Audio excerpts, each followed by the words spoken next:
What's up everyone, Random Anime Reviewer here with Random Anime Review episode number 2. Super excited to see you guys.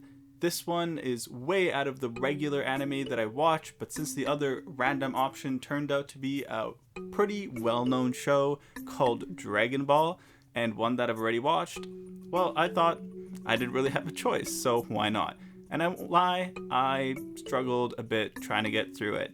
I can understand, though, how this might be appealing to some people, so I analyzed it for everyone to see. Today, we are covering Hanamaru Kindergarten, the ultimate simp anime, so let's get right to it. Cue the intro.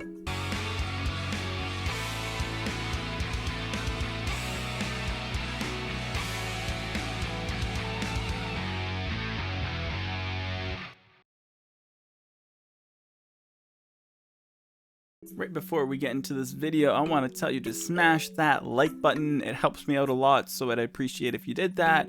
And please subscribe, it would mean a lot to me.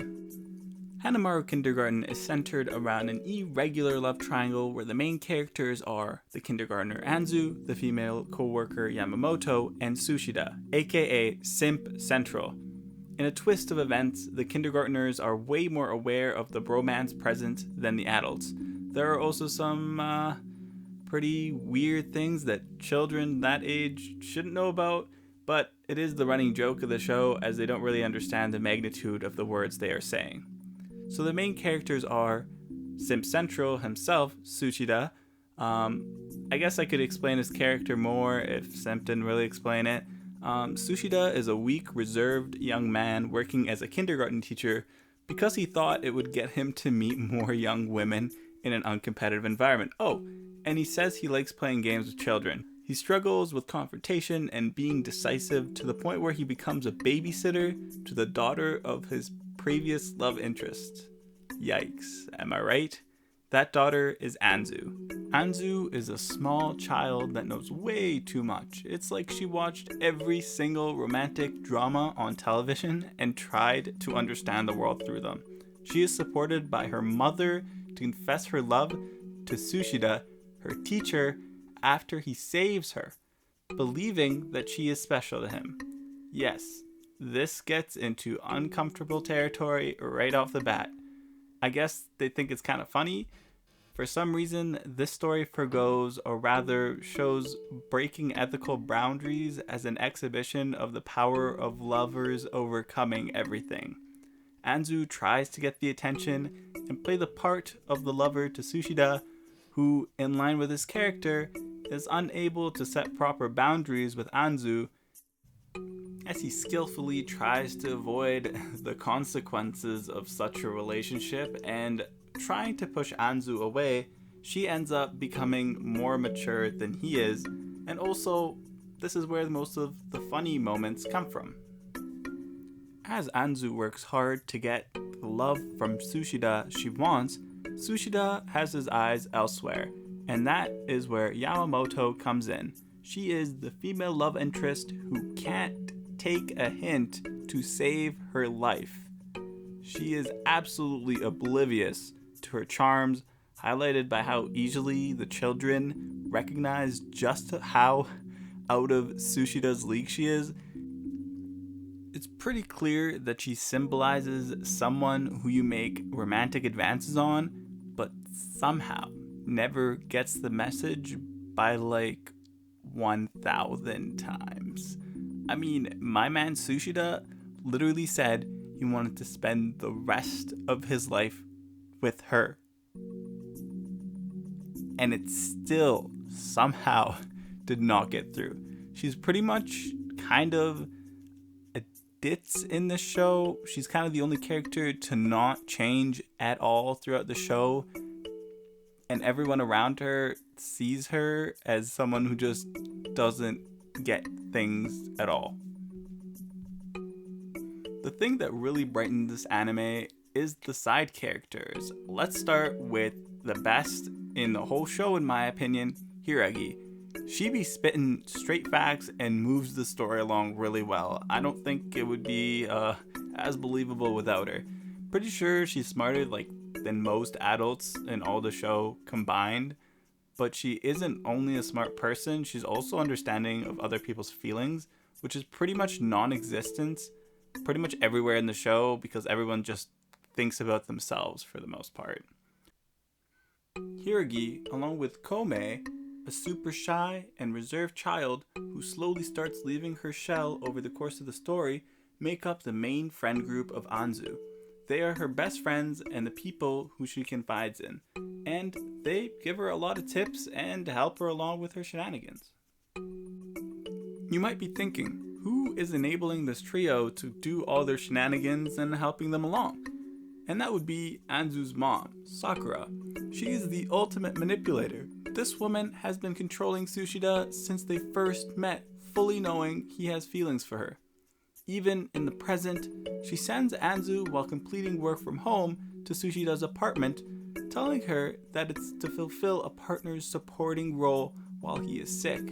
Tsushida, of course, simply accepting without expressing just how awkward and inappropriate he feels this meeting is. The craziest part is that she legitimately believes that her daughter can marry a teacher. Like, bruh. Even crazier is that she married her teacher in high school. Yeah, kinda hard to absorb, especially when she is serious about her daughter marrying a man who is around 18 years older. Maybe that's funny ironically, but I recoiled. Then, kind of a filler character, but then there's Satsuki, who is the sister of Tsushida. She doesn't really add much to the narrative, but I guess she fits the jealous sister person. In the end, she just wants her brother to acknowledge her growth and give her some attention since he's always away. Finally, we reach the thing that makes the anime not so weird and so terribly awkward, which are the art style and the animation, which are very focused on trying to make everything as cute, round, and as soft as possible. There were no hard edges to be seen in the majority of the show. Not rocks, buildings, signs, and even facial features. I think they don't even know what a nose is. Sound effects were used to signify children walking in attempts to further the soft, plushy atmosphere. I found the character designs to be very focused on cuteness and a little lackluster. While there is some variety, if you took the face of a female character, it basically matched every other character except for some of the color scheme. This applies for the males as well.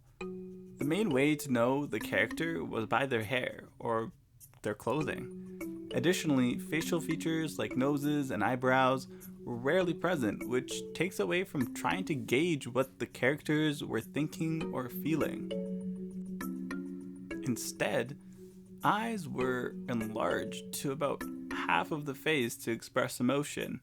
This sets a pretty weird precedent for exactly what the audience is for this show, because children may like the art style but won't understand the story, and the majority of older people will not generally gravitate to a show with this kind of animation.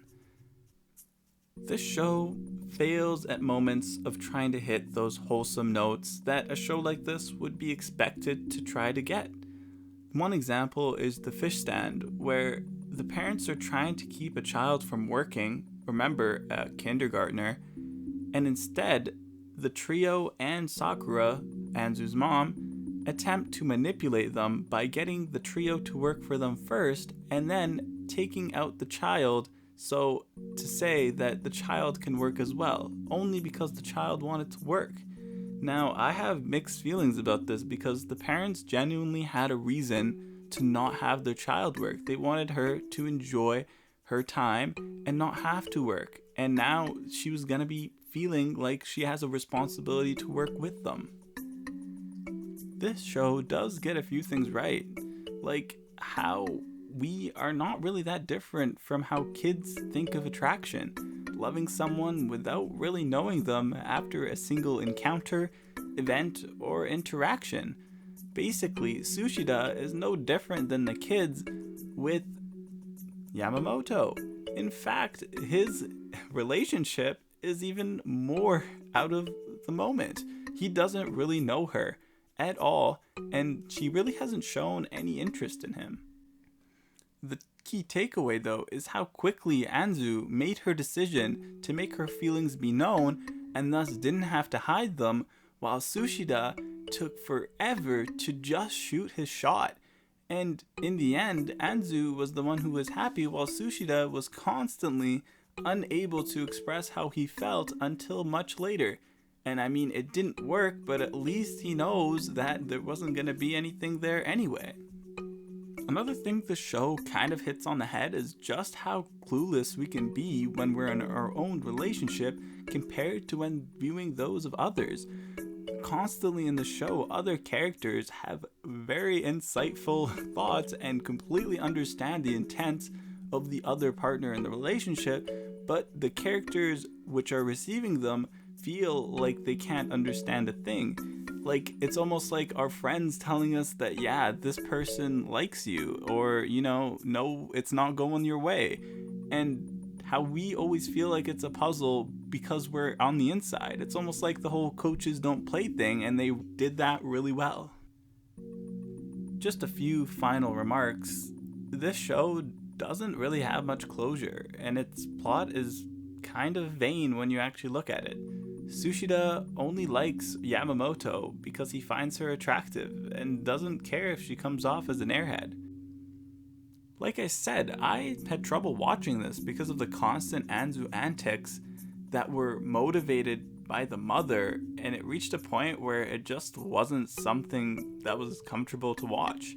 Had this been animated differently in a more substantial, detailed art style, it would have made the show exceedingly uncomfortable to watch. But since the children were triangular blobs with massive heads, you couldn't really take it seriously. I mean, they looked like they were wearing oversized pillow diapers.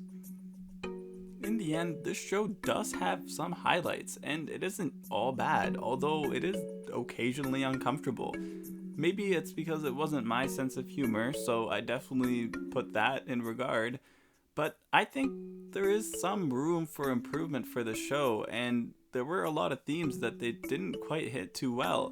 The animation was good, and it did convey what they wanted to, but in the end, most of their messages were kind of cloudy and not well written. So definitely feeling a light 5 on this one. Not something I'd necessarily recommend. It is a slice of life. It is something that doesn't really have much action. There's no intensity, and that's fine. It's something that you can just enjoy. Maybe you like watching small, cute little characters have really weird misunderstandings, and that's fine. It just wasn't my thing, so like I said, rating light 5 out of 10. And with that, this is Random Anime Reviewer signing off. Zoop!